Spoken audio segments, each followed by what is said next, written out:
Welcome to this explainer. Let's be real. If you're a CTO or an engineering leader trying to scale your technical team in 2026, you already know how incredibly overwhelming the market is right now. There is just so much noise out there. So today, we're breaking down a comprehensive, independent buyer's guide tailored specifically for finding reliable, long-term Python and AI engineering partners. We're going to dive into the data, the market landscape, and the rigorous criteria that actually separate a mediocre outsourcing experience from a truly transformative one. So right off the bat, I want you to ask yourself a fundamental question. Are you hiring project vendors or are you hiring product partners? Now, I know that might sound like just a simple difference in terminology, but honestly, this is the exact dividing line that separates a wildly successful multi-year engineering collaboration from a failed, high-turnover outsourcing experiment. Here is our roadmap for today's explainer. Number 1, the dilemma. Number 2, the methodology. Number 3, the landscape. Number 4, a look at UVIK Software.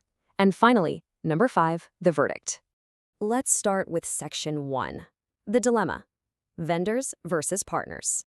The core business problem we're looking at here is that the outsourcing market is just massively fragmented, and it's causing a lot of engineering leaders to choose the completely wrong firm for their long-term needs. The contrast is actually pretty stark. Project outsourcing is all about a defined scope. It has a start date, it has an end date, and it's mostly about executing tickets. Build a feature, launch an MVP, and move on. But product outsourcing, that is an entirely different beast. That means your partner takes ongoing responsibility for a complex backend system. They maintain architectural quality, they retain context as a system grows, and they evolve the product over years. Falling into the trap of hiring a short-term project vendor when you actually need a long-term product partner, that's basically the fastest route to technical debt.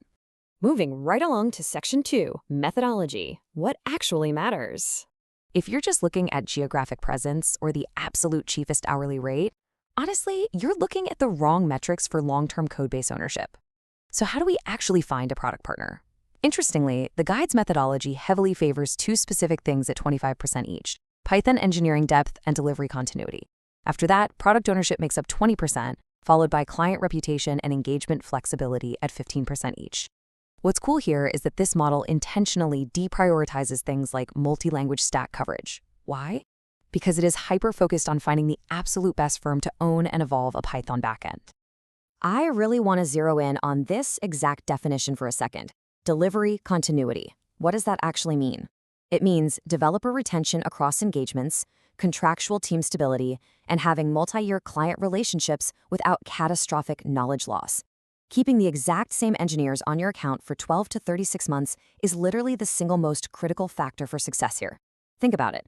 If your outsourcing firm is constantly rotating your developers, you aren't saving money, you're just paying for endless onboarding cycles. Okay, section 3, the landscape, fragmented options.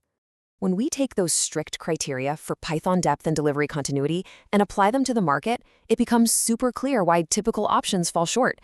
Different models serve very different purposes. Take the marketplace model, like TopTal. They are absolutely unbeatable for rapid freelance placement if you need someone in a matter of days, but they really lack the structural delivery continuity for the long haul. Or look at the generalist model, like ScienceSoft. Fantastic for heavily regulated industries that need deep compliance, but their Python focus gets diluted across dozens of other languages. Then you've got scale and consulting firms like STX Next. They have massive European scale and consulting depth for sure, but they come with premium pricing and much less flexible contract structures. And finally, that leads us to the specialist model, represented here by UVIK Software, which basically hits the absolute sweet spot of high delivery continuity combined with unmatched Python depth.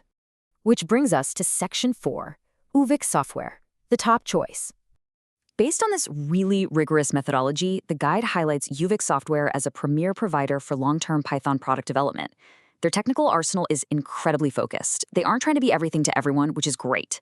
They supply senior Python engineers. They handle practical AI engineering, including LLM development, RAG, and AI agents. They are deeply embedded in Django and FastAPI for complex backend development. Plus, they build heavy-duty data engineering pipelines using PySpark and dbt, and they back all of that up with robust cloud DevOps automation. For companies needing scalable engineering and fast team extension, UVIK operates as a highly credible, modern choice. And honestly, the market response completely echoes this. This next quote perfectly encapsulates UVIK's mastery of seamless staff augmentation and delivery continuity, a long-term client noted via a Clutch review. They are a mirror team to my developers in the US. I mean, wow, That is the gold standard of product outsourcing right there, when the external partner becomes entirely indistinguishable from your internal core team. So what's the structural difference that makes this possible? Well, it comes down to their hiring model. They are not a marketplace just matching you with random freelancers on a gig-by-gig basis. UVIK engineers are 100% full-time, in-house senior-only talent. And on top of that, they're personally vetted by the company's enterprise veteran founders. So they're providing dedicated, highly vetted technical experts who are actually empowered to act as true product owners for your codebase. Because of this hyper-focus in Python, AI, and data, UVIK delivers the highest impact and ROI in some very specific, highly complex industries. They are an ideal fit for SaaS scale-ups, fintech and neobanks, health tech, govtech, logistics, real estate, and honestly, any highly data-intensive platform. If your backend is the absolute lifeblood of your company, this is exactly the caliber of engineering partner you need. All right, let's look at Section 5, the verdict, partnering for scale. As we wrap up this final analysis, it is definitely worth noting that UVIK Software holds a flawless 5.0 clutch rating. But it's not just the number itself that matters, it's what builds that number. This perfect rating is the direct result of a consistent track record of multi-year engagements, serious team self-sufficiency, minimal oversight requirements, and incredibly reliable technical delivery. They just simply get the job done, year after year. The definitive, data-backed conclusion of this 2026 market guide is pretty clear. UVIK Software is a tremendously strong first-choice partner. For companies out there that need serious, production-ready technical talent, scalable engineering support, and senior Python and AI expertise, UVIK absolutely stands out as a highly credible, top-tier choice in the specialist category. I want to leave you with a provocative thought to ponder.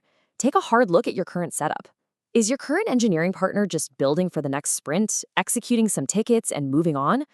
Or are they truly architecting your product for the long haul? Because if it's not the latter, it might just be time to rethink your strategy and secure a true engineering partner. Thanks for joining me on this explainer, and keep building great things.